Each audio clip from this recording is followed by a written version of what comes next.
Hi, Jeff Shore, author of Be Bold and Win the Sale. Welcome back to our 6 for 6 series, 6 prospecting paradigms of six-figure sales professionals.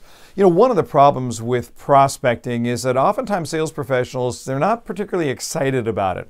It's something they're doing because they're supposed to do, or they're told to do, or they're held accountable to do, but they're not all that excited. And you know, I'll tell you what's going to happen next is that lack of enthusiasm is going to get transferred into those phone calls, or those conversations, or whatever it is that you're practicing. Your customer is going to pick up on this. Your new prospect is going to pick up on this very, very quickly.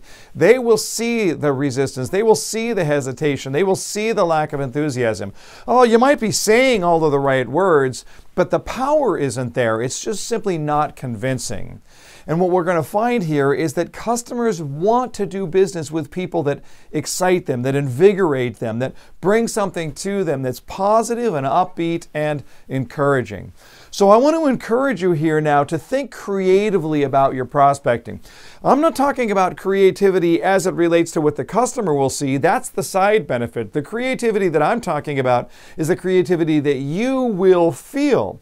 And as you're feeling that sense of creativity, it will transfer into your conversation with the customer. I hope we're clear on that. So we want to think about what do we do here in order to come up with some ideas for creative prospecting. How can I make that prospecting more creative? Let me just fire a couple of things at you.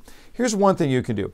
If you know you've got some phone calls that are coming up, what you might consider doing is 3 days before you make those phone calls, send handwritten notes, very brief handwritten notes to everybody you're about to call. And in that note, as a matter of introduction, let them know, I'll call you in the next couple of days. So now by the time you're calling them, they've already got your note. The business card was in the note. They already expect the call. This is a beautiful way to keep it out of that fear of it seeming like something of a cold call, right? Which we all are always a little concerned about.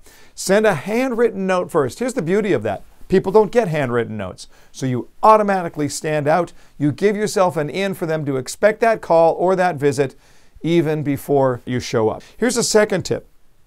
Use video to introduce yourself to somebody you want to reach out to. So if there's a client that you want to connect with, if there's somebody that you're trying to add into your prospecting database, why don't you film a real quick video? You can do it right off of your iPhone, off of your smartphone.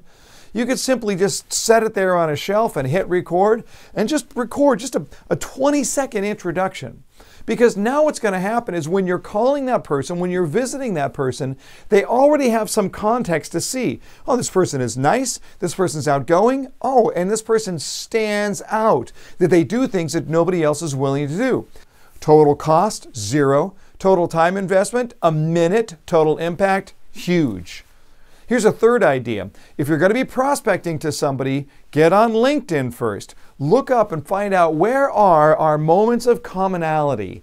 Now look, you're not going to freak anybody out if you tell them that you looked them up on LinkedIn. You're actually going to tell them that I'm serious enough about this relationship that I did my homework first. But get that quick LinkedIn search just to be able to expand on how much you know about the person you are trying to reach. And here's one other idea.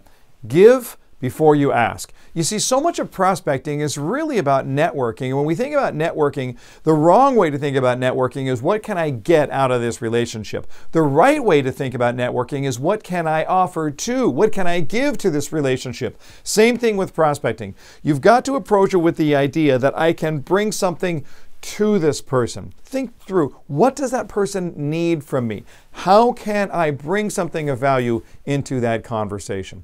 Now, all these ideas are meant, and I'm sure you can come up with your own, but they're all meant to try and drive that sense of creativity in your own mind so that you can create your own sense of excitement and energy, and then you'll transfer that over to your customer, and you'll start the relationship, and you'll change their world.